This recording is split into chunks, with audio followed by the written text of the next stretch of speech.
All right, on a serious note. What's going on, guys? Check, check, 1, 2. It is your boy, Ivan, or also known as Ivan Cazarez, coming to you guys live here with the Time Team. The time is now, Time Talk Podcast, and we're super excited. Today's a great day. I'm going to be interviewing one of my close friends, a guy that I've known for quite some time, and his name is Rob Klein. And so let's give a big round of applause for my man, Rob Klein. Woo! It's actually Don Roberto, right? Don Roberto, claro que sí. So kind of a crazy story. On his driver's license, it says Rob Don. Well, actually, my driver's license says Don Robert Don Klein, Robert. but I've always been called Rob. But you can just call me El Don. El Don. See, Dude, I love that. Yeah. So it's pretty unusual. it is very unusual. But Kind of like me, so yeah, I'm unusual. I like it. I like it. So I'll tell you guys a little bit about Rob, who he is, and how I know him. So I know Rob, gosh, now for what, 15 years probably, minimum. I met Rob maybe about 15 years ago in our previous life. He was a pastor, and I was a screen printer. I used to screen print T-shirts and did all kinds of graphics and whatnot. And I would print T-shirts for the youth group at a church that he was a part of. Yeah, we were both part of, actually. And so it was pretty neat because he was one of the pastors there, and I was the guy that would print T-shirts for the church and, you know, whatever, the youth group. And so I've known him, such a great guy, good family man. And then I got into real estate 12 years ago. And then when did you get into title insurance? Probably about 5.5, 6 years ago. Yeah, 6 years ago, yeah. So about 6 years ago, he got into the industry. And I remember he reached out. And one of the things that you'll know about me is I try to be pretty loyal to my to the people that I use, right? My friends and family and also the service providers. And I said, hey, Rob, you're a good guy, man. I love you, but I already got someone that I use. And so he kind of then... you know, he's clever. He's a clever guy. Did some pretty creative stuff with the flyer stand. He's full of jokes, and so that was one way that we started kind of working again. My title rep wasn't available, and so it's just been we've been working ever since then, right? Yeah, absolutely, yeah. So, well, with that being said, guys, I'm going to go ahead and we'll get started. I'll tell you a little bit. He's going to tell you a little bit about himself and his journey. We're going to talk about one of the things that he does is he's a title rep, right? Title rep, yeah. Title Representative, sales executive, whatever you want to call it, yeah. So. And so we're going to talk a little bit about that. That's another part of real estate. You know, a lot of the questions that I get is, Ivan, I want to sell real estate. I see $1 million listing, but there's so many parts of real estate that people don't know, right? It's like you can do title, you can do escrow, you can do home warranty, you can be a home inspector, you can be a realtor, a lender, and so it's really fascinating that the field that you got in and how much you've excelled. So before we dive into that, let's talk a little bit about your childhood. Like, did you grow up here in San Diego? Tell me a little bit about that. Yeah, I grew up here in Escon Ghetto. Okay. I call it that because I grew up here, so you can kind of make fun of your hometown. That's right. But yeah, so it kind of started, like, it's funny with my mom. Like, it was just me and my mom growing up. I don't know who my dad is. I never met my biological dad. And so kind of a long story there, kind of messy, but, you know, very traumatic experience for my mom. And so it was just me and her growing up. And, you know, it's kind of weird because, you know, I don't want to go too deep into, like, kind of the mushy stuff here, but, you know, you grow up and you don't know who your dad is, and most people have dads, and you kind of feel like, you know, a mistake or an accident or a little different, you know, growing up. And so just me and my mom and growing up, and it was kind of weird. And, you know, she did the best she could as a mom, but it definitely, you know, as I look back, and the reason I'm sharing that is you look back on your story, and it's so easy to say, oh, man, I wish this part of my story was different, or I wish that part. But in reality now, like, who you are or who you've become is as a result of your story, you know. So everything, every challenge, every difficulty kind of helps to shape who you become. So, you know, I look back on it and I go, you know, I wouldn't change a thing about that, you know. But I grew up here in Escondido. Escondido, I won't say that anymore. But went to Escondido High School, actually. Wow. Yeah. Okay. But I got promoted my junior year, and I got promoted to Valley High School. Okay. Yeah. So that's where I graduated from. Back then, it was so funny because it wasn't like the nice, like, building they have now. There were these like little like janky like trailers over by San Pasqual High School. We were like across the street from San Pasqual High School. And so did you went there because you were just ditching school, or ditching school. I think so. Back then, like, my a lot of my good friends had older sisters, and so back then it was like they'd forge notes. And one day they realized there was like 100 days I missed, and they were all like different like signatures and stuff. So the vice principal calls me and she's like, "Hey, we got to have a little talk, you know. Yeah.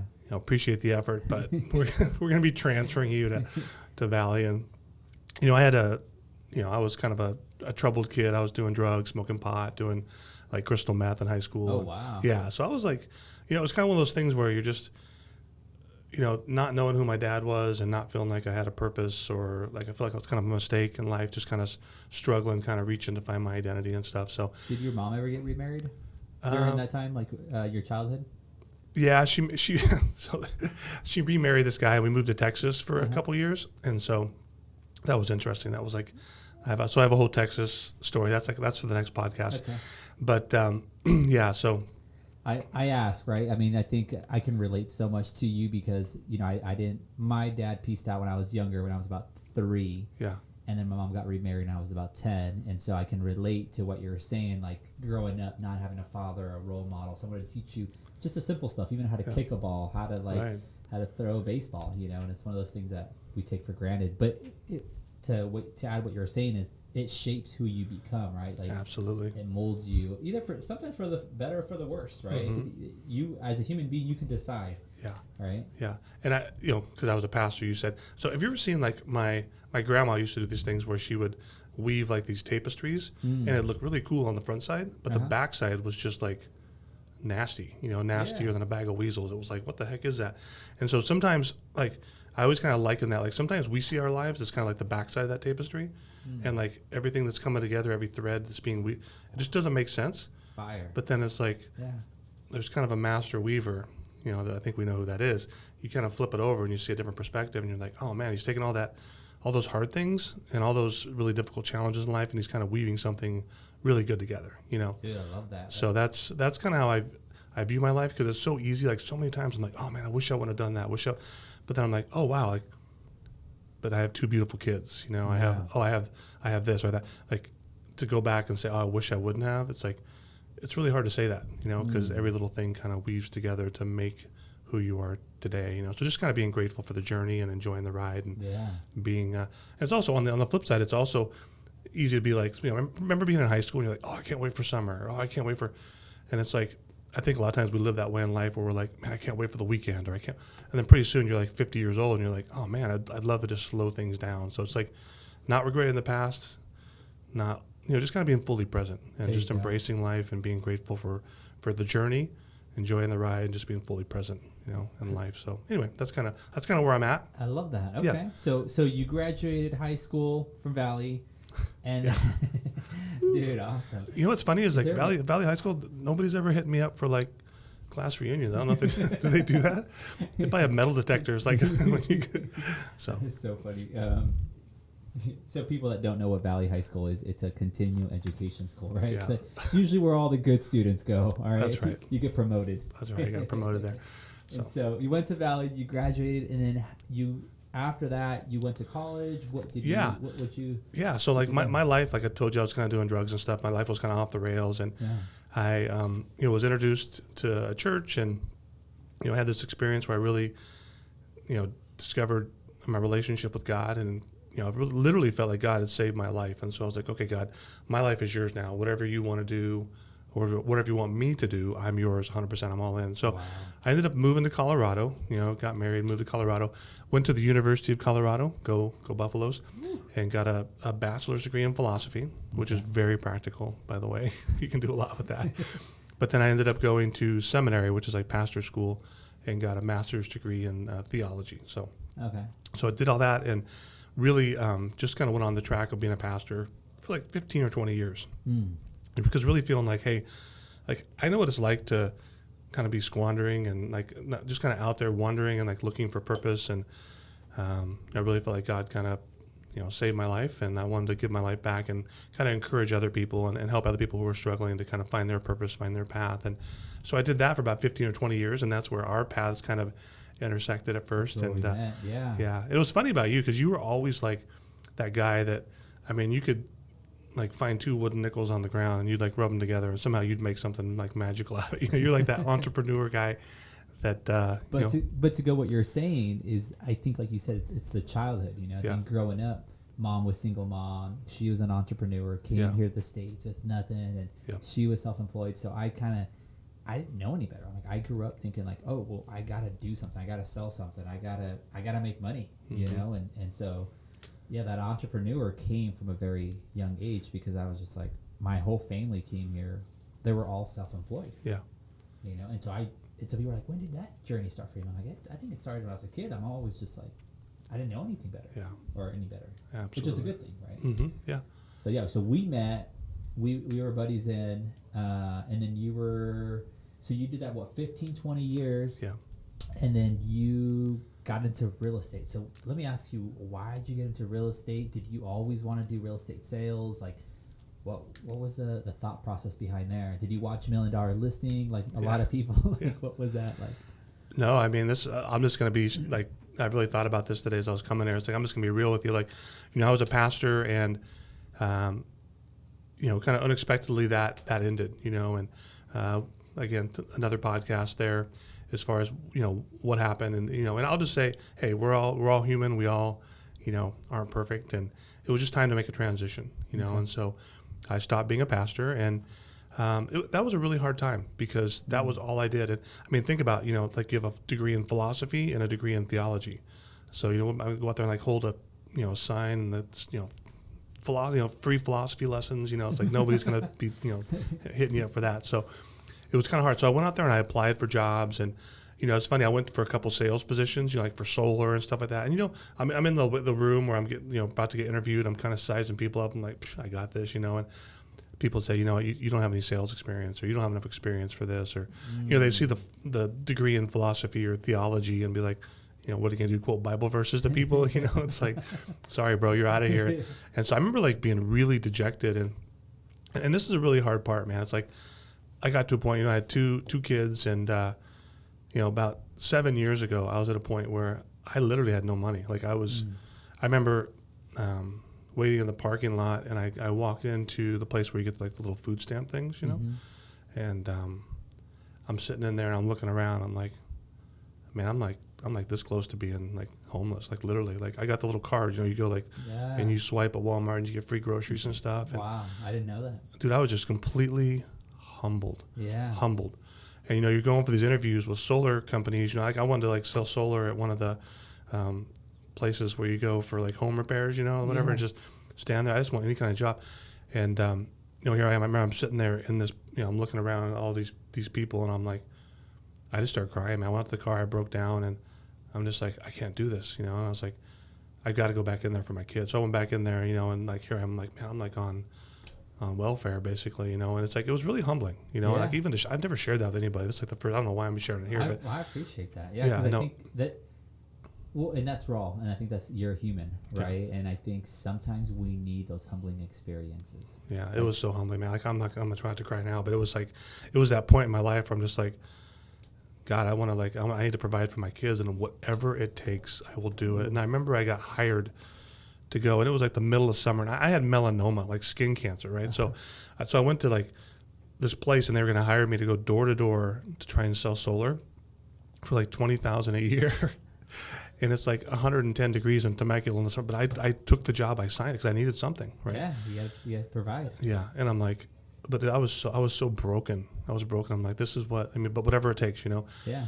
Like a few days later, a buddy of mine from the church called me and said, hey, I'm a vice president at a title company. I'd like to meet with you. I think you'd be really good. And I'm like, I don't even know what title is, Yeah. So that's how I got into it. And so we met at Starbucks, and he was telling me about it. I still didn't really know what it was. I'm still not even sure what it is, like 6 years later. Yeah, but I'm like, okay, it's better than like pounding the pavement in Temecula, freaking 110 degrees. I'm like, at least I can be my air-conditioned car. But that's so cool. I think you said something there that was very catching, is that you were willing to do whatever it took. Yeah. Right? Like you were willing to do whatever it took, and you were not, like giving up was not an option for you. Absolutely not. Right. Yeah. And I think that's what separates successful people that win in life. It's people that like, they can make every excuse, things are not lining up, like, oh, poor me, like, blah, blah, blah, make an excuse. Or you could say, hey, look, like, I'm not giving up. Like, this is an opportunity. I don't maybe know a whole lot about it, but like, let's go all in, right? So you went all. So I'm assuming this vice president showed you some numbers and said, hey, you can make some good money here. That probably, you know. Yeah, it was all potential at that point. But see, even with the job, like going door to door, making 20, I'm like, you know what? In 6 months, I'm going to work my butt off. In 6 months, I'm going to own that company. You know what I mean? It's like I'm going to show them. Yeah. So that was just my mindset. Even though coming from a place of being really broken and being humble, it was probably what I needed at that point. You know, just to be there. And so I started at this company. It was a smaller title insurance company, and that's when I started showing up. Leaving you like. I'd show up and say, "Hey, it'd be a real highlight to work with you," and I'd leave you a highlight marker, or just dumb stuff. The corniest jokes, right? Yeah, like, it was like a high. So you need the button where it goes, wah, wah, the sad trombone. I think we have it. Let's hear it. Oh yeah, that's it. Yeah. Hey, that's me. I needed one of those, like when I showed up. But and for me, like that's where, about 9 months into it, I started doing well, and then a larger title company came along and recruited me. So let's for the listeners, what is your job? Like, let's dumb it down.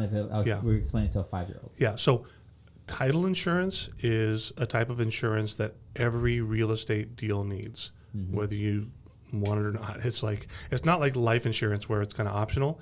You need title insurance. So it's not an if, it's when. So I just have to convince realtors to use my title company. So really I am in sales, but I don't view it that way. It's more about relationships. Okay. I love that. Yeah, it really is. I mean, it's about provide. And the great thing is with Lawyers Title, honestly, best title company in San Diego. I mean, they just kick butt. Our title officer, our customer service, you want something.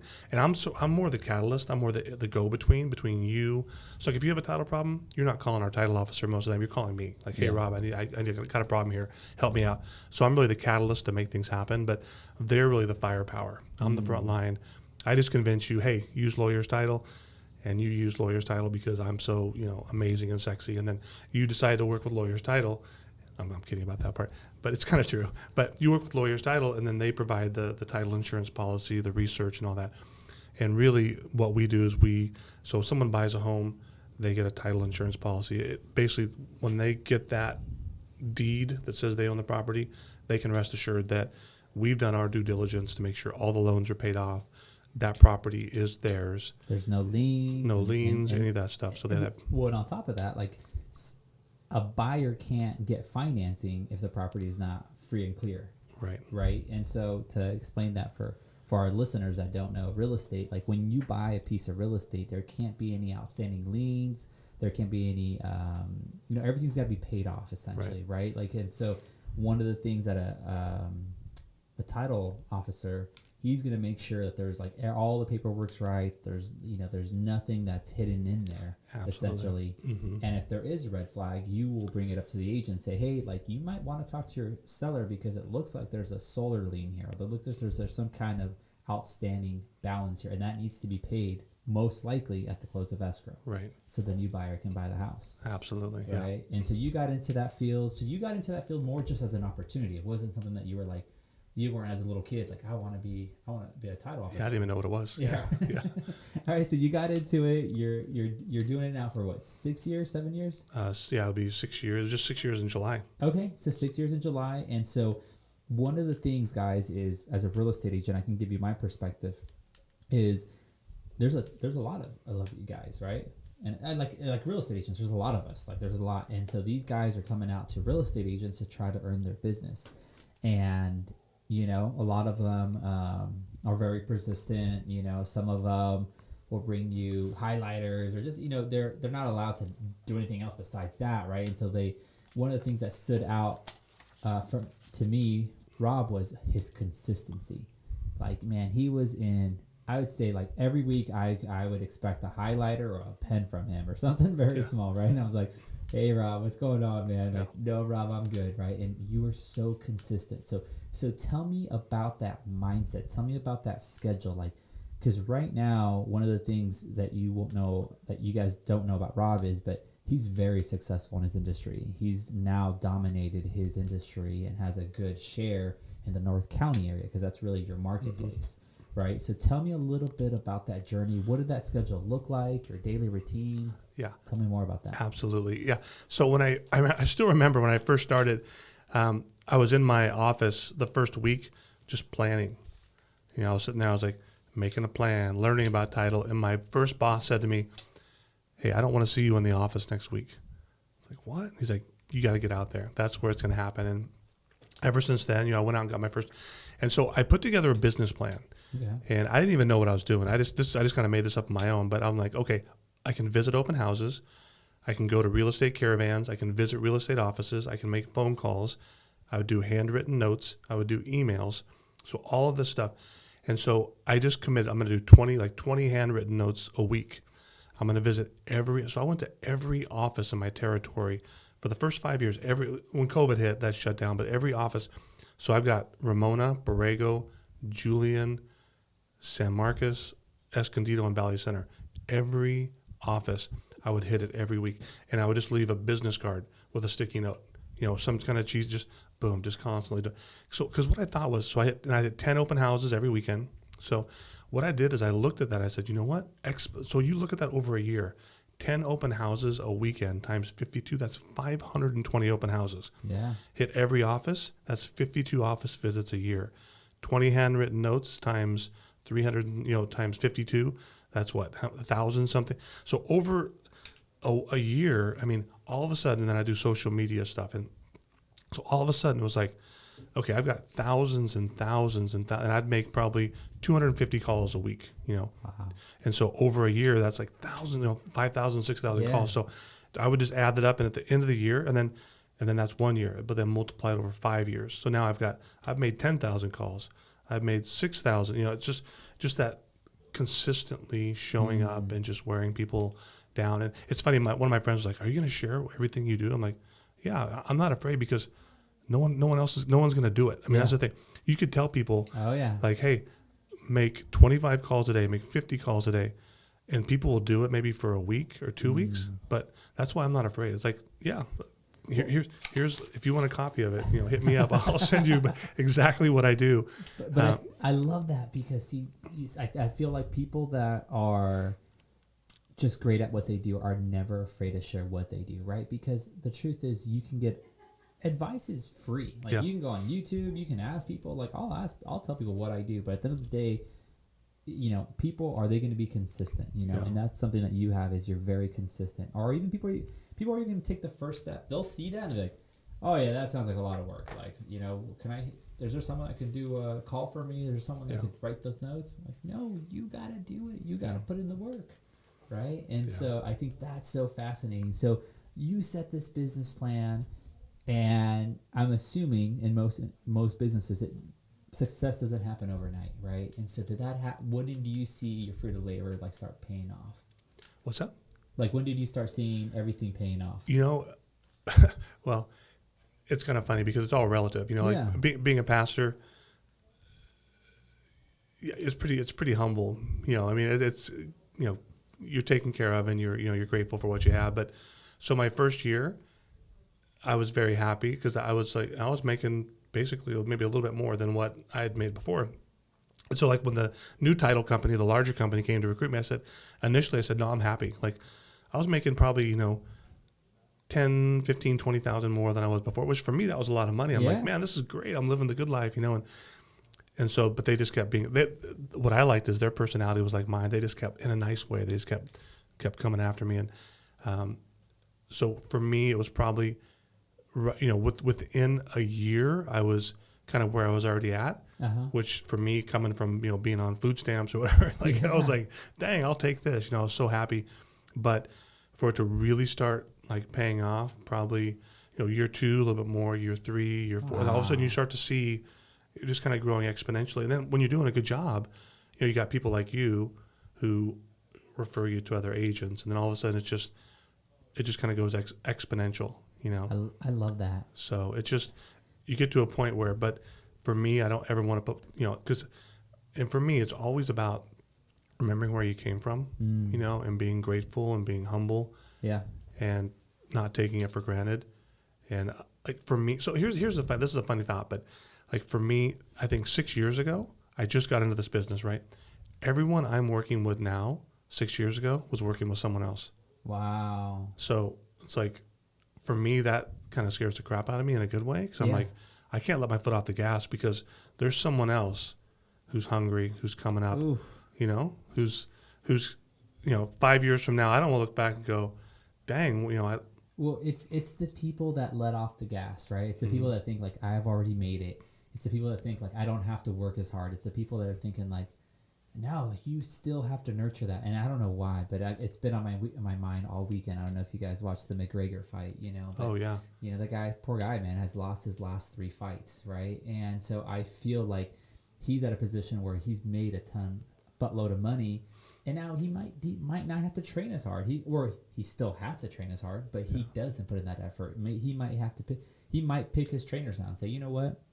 No, we're gonna be done when I'm done. And I think part of that, there's other people that are coming up that are a lot more hungry. There's a lot of people that are saying, no, I want to be number one, right? And so I think I love that you remember where you came from because it shows that you're not letting off the gas, right? Like you're still being consistent, and maybe you're not going to visit 10 open houses this weekend, but hey, you're going to visit 5, you're going to visit 6. I did 7 this last weekend. Ooh, all right. Hey, so you still did 7, but it's the people that say they forget what got them there, right? It's the people that say, yeah, I don't need to do anything else. And then they complain when their numbers are not reflecting that. And they're like, oh man, like what the heck, the market or this is going on, or how come I'm not killing in sales? You're like, dude, don't forget what you did that got you there. It was these steps, these little things that you were doing. Yeah. And so I think that's pretty cool that sure you're going to get to a level, but you still got to be consistent, right? Even if it's just still little steps. Yeah.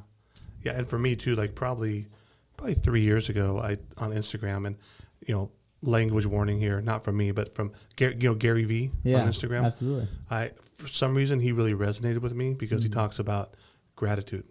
Okay. And for me, like, I'm like, man, that's sort of like the fuel, the rocket fuel. Like you wake up just being grateful for what you have and feeling blessed and not forgetting where you came from, but then just enjoying the process too. It's like, if you don't love what you do, you've got to love what you do. Like for me, a lot of my best friends, like all my friends actually are in real estate, get to go, either whether it's golfing or hang out with them so it's more than just a business. It just becomes a way of life. It's like, and you start to really enjoy the process, and then just kindness, because it is really hard. Like mindset is hard because no realtor is waiting for a title person to call them or to show up. It's like, so you have to have a mindset of, I really believe in my product. I love what I do. I'm not going in there just for this. I'm going in there to connect with someone. And so it's more about the mindset, and then just having kindness and really, really having deep empathy for people, because you know what it's like. I mean, there's plenty of haters out there. Oh yeah.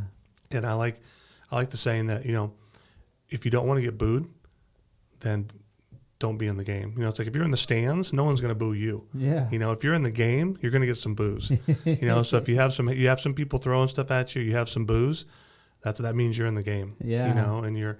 I like that. So that you just have to. So a lot of it's mindset, because you can get a lot of boos one day, not BOOZE. Yeah. Like boo, that kind of boo, where you're just ready to fold up and just go home. Yeah. But you have to, I'm in the game, man. It's like there's going to be haters, and you just have to keep, kind of sticking to your values and just being consistent and going after it. So true. So anyway, I'm rambling now, but no, but I think you're absolutely right. Like I think if you have haters, you're doing something right. Yeah. Right. And it's like that word is funny, right? Nobody wants haters, but like it's just the truth. If you're doing something good, there's always going to be someone hating. And then one of the quotes that I love is, someone doing better than you is never going to hate on you. Right.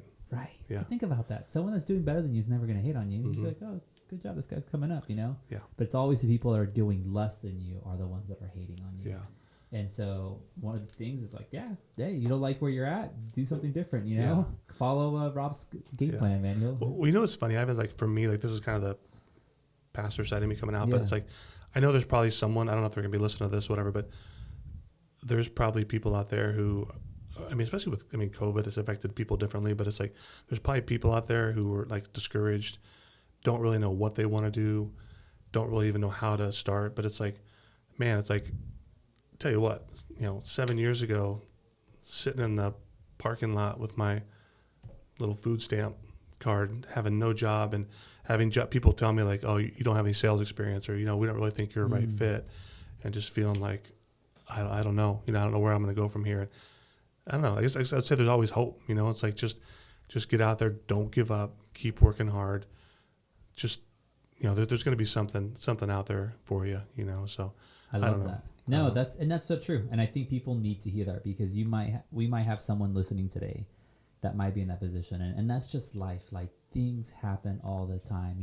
Life can be great one day, and the next day can completely change for you. And I think we all can, we're all living proof that is just life. Life's not perfect, and I think that's a great message that you shared with us. So I appreciate you coming on board. Any last minute tips or things that you want to share with us? No, I would just go back to that tapestry. Like, sometimes you look at the back side of it. I always picture a grandma sitting there weaving. Yeah. It looks kind of messy, but you flip it over, you look at the front side, and a lot of times there's something beautiful that's being put together, even though it looks messy from the back side. There's a masterpiece there in the front. Yeah, sometimes you can't see it. Yeah. Sometimes you can't see it through your perspective, and then you flip the thing. It's all perspective, right? You flip things around, and you're like, that's what it's supposed to be. Yeah. I love that. Yeah, but I appreciate you having me on. And yeah, man. So, no, I appreciate you sharing, and I want to kind of just do some last minute questions. These are kind of more for fun, to get to know Rob and who he is. And is this like the dunk tank section? Yeah, basically. Yeah. You spit them off, whatever first thing that comes to your mind. And so, one of the things I'm going to ask you is, what is your favorite food? Definitely Mexican food. Mexican food? Carne asada. Good carne asada for sure. Okay. What restaurant? I like Cocina del Charro. Okay. They have a good carne asada, but I'm open. If you got any suggestions, hit me up. I'm always game to get some more. All right. Favorite drink? Ooh, a good IPA. Good IPA, absolutely. Yeah, Stone. That's always kind of my go-to. Go back to Stone. Oh, carne asada, Kennedy's Carne on East Valley Parkway. They've got some good carne asada and pollo asado. So, okay. So. And Stone, huh? Dude, keeping it local. I like it. They call me muy local. Dude, I'm muy local, dude. Yeah. All right. Sorry, a little inside joke there. And then the other question I had for you is dream job. Dream job, right where I'm at, man. 100% happy, especially with lawyer's title. This industry's crazy. You have people trying to recruit you all the time, but I am so blessed. I'm so happy to be where I'm at. And again, I wouldn't change a single thing that got me here either. Nice, 100%. Except for this wily guy named Ivan Cazarez. He's yeah. So other than that, other than meeting him, everything's been pretty good. Yeah. Last one is your favorite quote. My favorite quote, and this is straight up. Like, I remember when I first started, I walked into this guy's office and it said, "The harder I work, the luckier I get." Was that Glenn Brush? Yes, it was.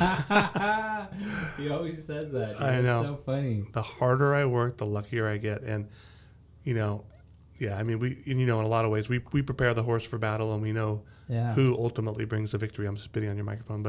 But I think there's no substitute for hard work and just staying after it and being consistent. And that's really the thing. For me, it's a good reminder for me even doing this, because you even need to remind yourself of what's right and what's true. So harder I work, luckier I get. Oof. Give me a good carne asada taco, Stone IPA, and I'll work hard for you. So hint, hint. Yeah. All right. Well, dude, I appreciate that, man. No, I love that quote, and it's so funny that I was able to quote who it was. That's weird. That's crazy. Small world, huh? Small world. Yeah.